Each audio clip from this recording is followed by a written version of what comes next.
my Hooked honeys, and welcome back to Hooked.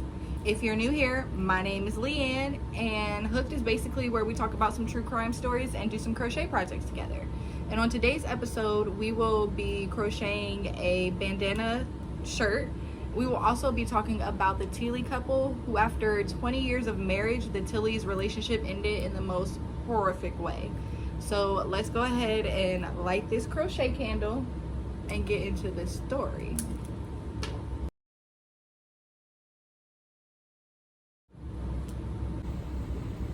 So this is the shirt that we'll be making basically on, so that you had like a visual. So we are going to start with the base of the shirt. It's basically like a big old triangle. I'm using a 4mm hook, and we will start with a magic ring.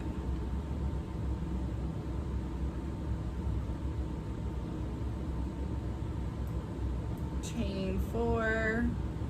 We'll do 3 double crochet in the ring.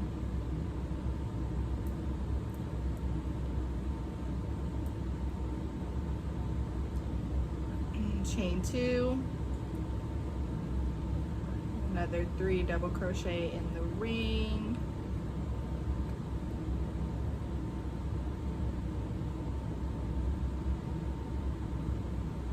Chain 1.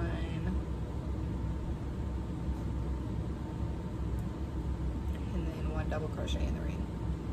And here is where we're going to go ahead and tie the ring off. So you already kind of started with a little triangle. We're gonna go back and chain 4, go into that first chain space with 3 double crochet, chain 1, and then at the point of your triangle is where you'll do 3 double crochet, chain 2, and then another 3 double crochet, all in that same chain 2 space.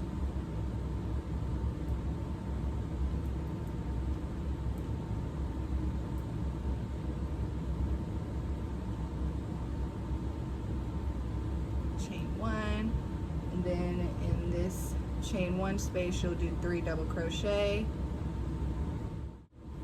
So for me, I did about 13 rows, but I also used a bigger hook size.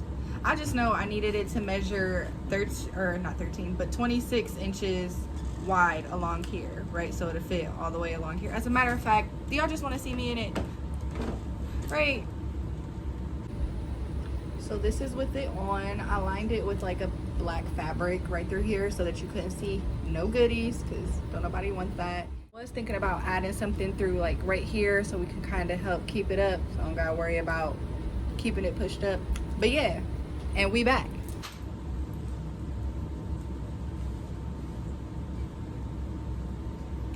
David Tilley had a long career in academia before retiring in 1993.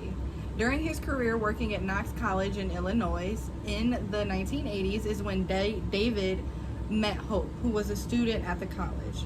After meeting, they soon started dating, and Hope went on to Yale, and David followed her. In 1983 in New Haven is when David and Hope tied the knot, and at this time, David was 61 years old and Hope was 23.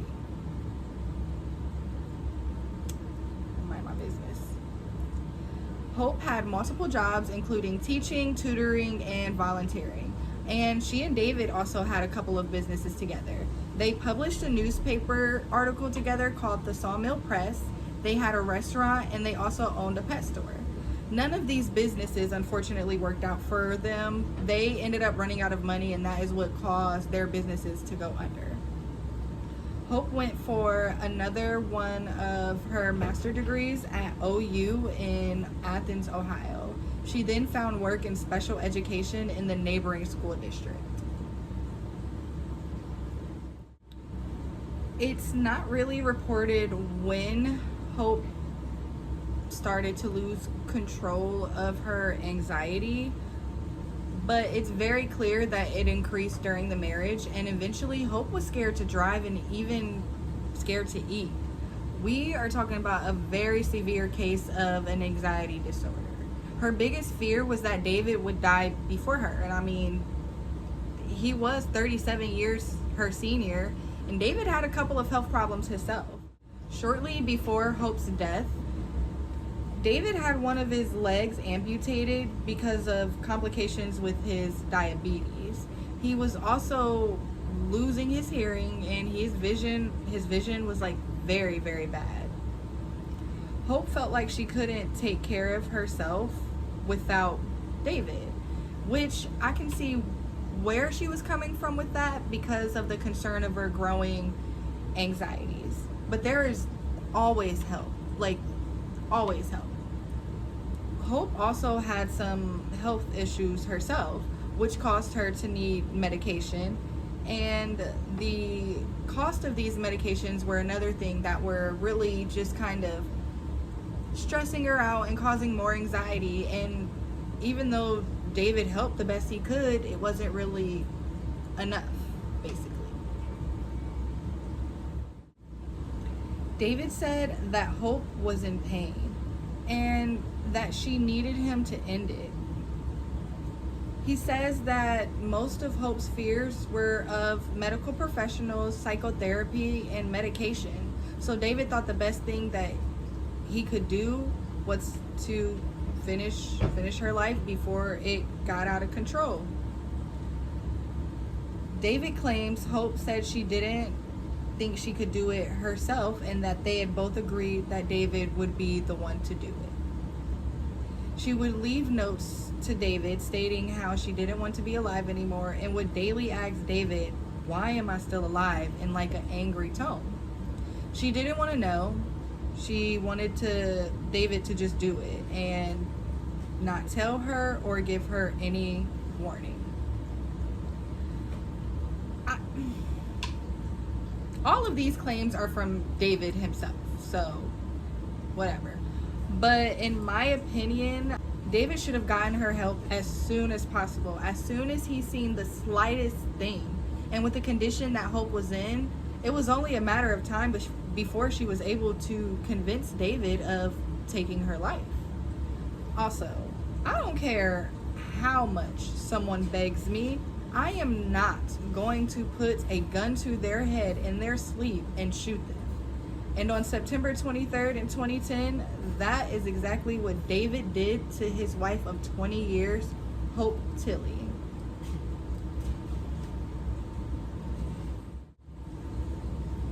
David refused to talk about anything personal about Hope's life or their life together.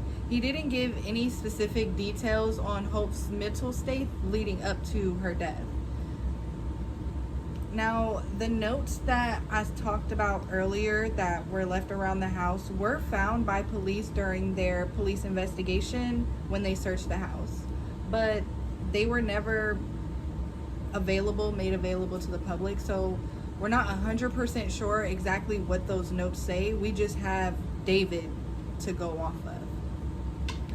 David said that he confessed to the murder because he didn't want to go to trial. He didn't want there to be a story.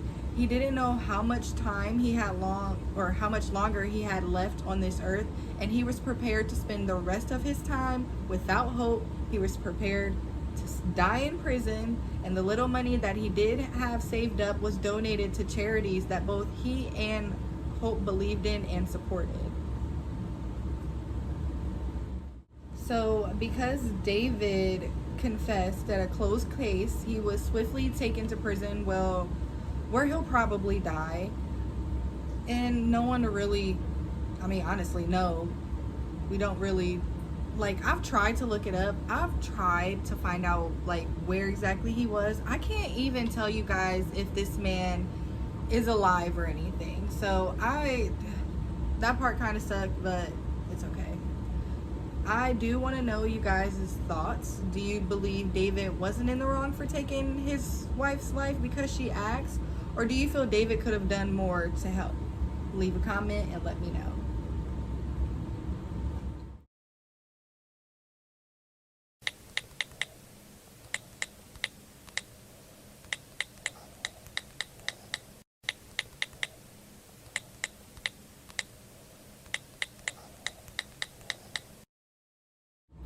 Well, my hood tunnies, that was the tragic story of Hope Tilley. Please be sure to follow me on Instagram at HookedWTrueCrime so that you can join the live streams on Tuesday and be a part of Wednesday's episodes. Also, make sure you subscribe and like because I'm here for you every Wednesday. Love y'all. Bye.